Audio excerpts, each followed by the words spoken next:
Epa, jodedor, ¿cómo está todo?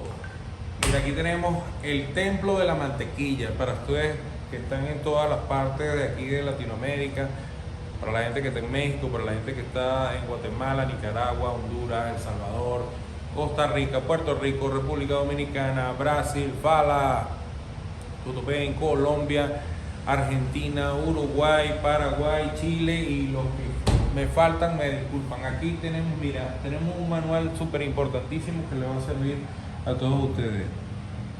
Esto más que todo es de Ford Explorer, para los que siempre preguntan. Mira, aquí tenemos de Explorer del 2005 al 2011. Tenemos todo lo que tiene que ver con el sistema de motor, carrocería, corneta, línea de información, faro. También tenemos lo que tiene que ver con el ABS. Ya se los voy a mostrar aquí. Mira, aquí están frenos ABS. Si entramos aquí en el PDF nos aparece toda la información del ABS con lo que es la parte de la línea de comunicación o la línea de datos. Es bastante interesante porque muchas veces no tenemos estos planos como tal. Nos aparecen los colores de los sensores de la rueda, nos aparecen la comunicación, por dónde entra, por dónde salen los datos, cuáles son los switches, todo lo que tiene que ver con eso. Bastante interesante. O sea, me gustaría que lo obtuvieran cada uno de ustedes para que puedan intentar ver en qué les puede servir. Bueno, como le estaba diciendo, aquí tenemos todo lo que son los PDF de esa camioneta. Tenemos bastante información. Esto sería en el manual de taller o el manual de reparación. Por lo menos aquí tenemos información de servicio, carrocería, bastidores, motor, suspensión, eje de propulsión, sistema de freno, transmisión automática. Vamos a entrar al sistema de freno para ver. Nos aparece el número de la parte, el tipo de liga que debería llevar,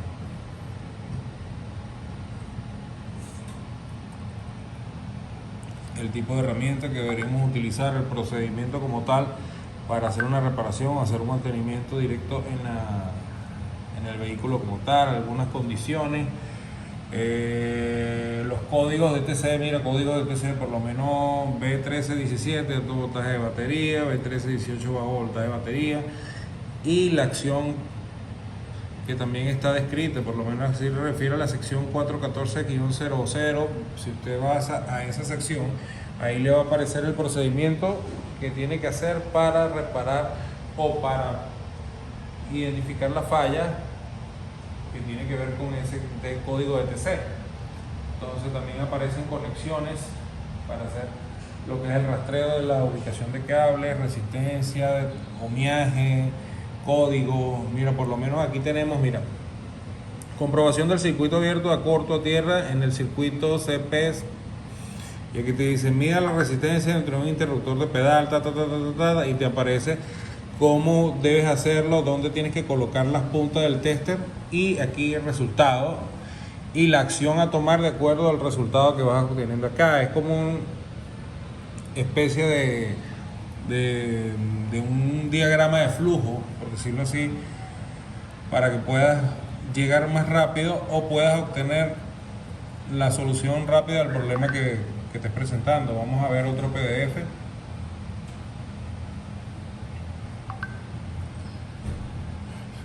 Dios mío. ¿Dónde me devuelvo? ¿Aquí será? Ok. Vamos a ver aquí el motor. Vamos a entrar en motor. Igual aquí tenemos 625 páginas. Vamos a entrar en una página del motor como tal. Vamos a adelantar un poco para que vayamos teniendo. Aquí salen medidas de leva. Vamos a ver, aquí vi algo interesante por acá que tiene que ver con el motor como tal. La ubicación, la bendita ubicación de los anillos. Mira, recomendaciones generales del fabricante. Eso no lo está diciendo José, ni Juan, ni Pedro. O sea, recomendaciones generales del fabricante. Todo esto es importantísimo a la hora de armar un motor y obtener los mejores resultados, ya que estamos teniendo una fuente fiable para poder hacer un buen trabajo. Procedimientos generales, pistón, selección, el diámetro interior del cilindro debe estar dentro de las especificaciones de conicidad y ovalación antes de ajustar el pistón. Entonces todo eso lo tenemos que leer, es como les comenté, es un manual de taller, no es el manual de usuario. Este es un manual para taller, aquí salen las medidas, los instrumentos que debemos utilizar para hacer las medidas. Por lo menos aquí está midiendo el pasador del pistón. Vamos a darle hacia adelante para ver qué más vemos. Aquí tenemos, ya va. Vamos a ver más acá, vamos a ver aquí. Podemos utilizar también Plastigate, ¿verdad? Para medir la tolerancia de las conchas de bancada o las conchas de biela en el cigüeñal, la manera correcta de hacerlo, los taquetes, medir las válvulas, el grosor de las válvulas, que es bastante importante. Por lo menos esto es algo que la gente deja pasar, el grosor del válvula, del vástago de la válvula con respecto a la guía. A veces esto es algo bastante crítico, que si nosotros no lo tomamos en cuenta a la hora de armar un motor, se nos pueden ir los tiros por ahí. También aparece la distribución. Fíjate que en este manual te van a aparecer los dos motores, el motor 4.6 y el motor 4.0. Uno 6 cilindros y el otro 8 cilindros. Por lo menos aquí estamos en este es el 4.6, creo. Vamos a ver aquí arriba, 4.6, este es motor 4.6. Vamos a ver si reparación del vehículo. No, este es motor 4.0 SOSH, Single Overhead Camshaft. Aquí te aparece todo lo que es el procedimiento del tensor. Mira, precaución, desmonte el engranaje del árbol de leva de cadena de sincronización para ganar la holgura y poder desmontar la cabeza del cilindro.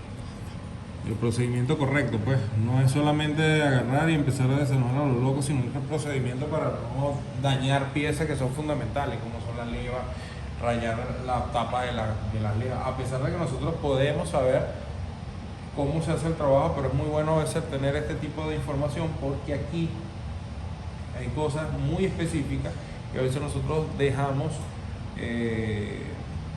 al azar, y eso nos termina dando resultado trágico al final, después que se arma todo el motor. Fíjate que hay algo aquí, mira, ¿ves?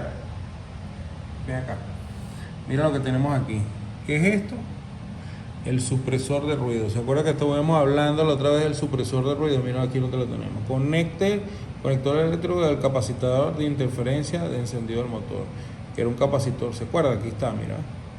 Y a veces no le prestamos atención a esos detalles, y esos detalles son los que nos terminan tirando, como se dice aquí en mi pueblo, la burra para el monte. Vamos a seguir indagando acá para que otros... Mírame esto. Aquí tenemos por lo menos la instalación de estos tornillos, que es bastante importante. Acuérdate que estos tornillos que son más largos, o que tienen este dispositivo aquí adelante, que es otra rosca, es por donde pasan las mangueras. Esos tornillos son fundamentales. A veces nosotros los cambiamos o los ponemos en diferentes sitios, entonces nos queda una manguera holgada y no sabemos por qué, y por qué esa manguera está pegando y por qué se dañó. Es porque aquí donde pasa la manguera falta un tornillo que llevaba una tuerca para sujetar esa manguera, y eso es crítico, porque esas mangueras no pueden estar dando golpes ahí cuando el motor hace X fuerza, porque termina dañando la manguera y termina dañando otros componentes. Entonces que aquí, bueno, para todos ustedes, fíjate esto también aquí, ven para acá para que vean algo. Mira, aquí está la colocación correcta de cómo se debería, y el apriete de cada uno del tensor, de los tornillos que componen la cadena del sistema de sincronización del 4.0. Fíjate que aquí está el tensor, los tornillos, a pesar de que es algo sencillo, es necesario a veces tener esto, y hay personas que no saben. Hay personas, aquí están los números de parte de cada una de las piezas por si te hace falta alguna pieza, y el ángulo correspondiente, cómo debería instalarse, qué es lo que debe haber primero, dónde hay que girar, todo eso está aquí. Mira los tornillos donde están ubicados, para que podamos tener los mejores resultados a la hora de armar el motor. Acuérdense que para estudiar lo que es que leer y tener un pensamiento y un racionamiento crítico, porque tú no puedes agarrar las cosas de buenas a primeras y decir esto es así, no, tú empiezas a leer y cuando lees el manual se te hace mucho más fácil y puedes llegar a un resultado más óptimo. Entonces, aquí le dejo este manual a todas las personas que tengan Explorer del 2005 hasta el 2011. Comenta ahí en los comentarios, mira, a ver, yo necesito el manual y yo con mucho gusto te envío el link para que lo puedas descargar. Es un manual bastante extenso, son como 70 PDF, pero necesito que me mandes un mensaje al directo para yo podértelo enviar, no lo puedo dejar para que tú lo descargues. Entonces, aquí les doy esta herramienta súper poderosa para que todos ustedes puedan hacer su propio trabajo directo. Así que ahí les dejo el templo de la mantequilla. Saludos a todos, saludos a toda Latinoamérica, cuídense.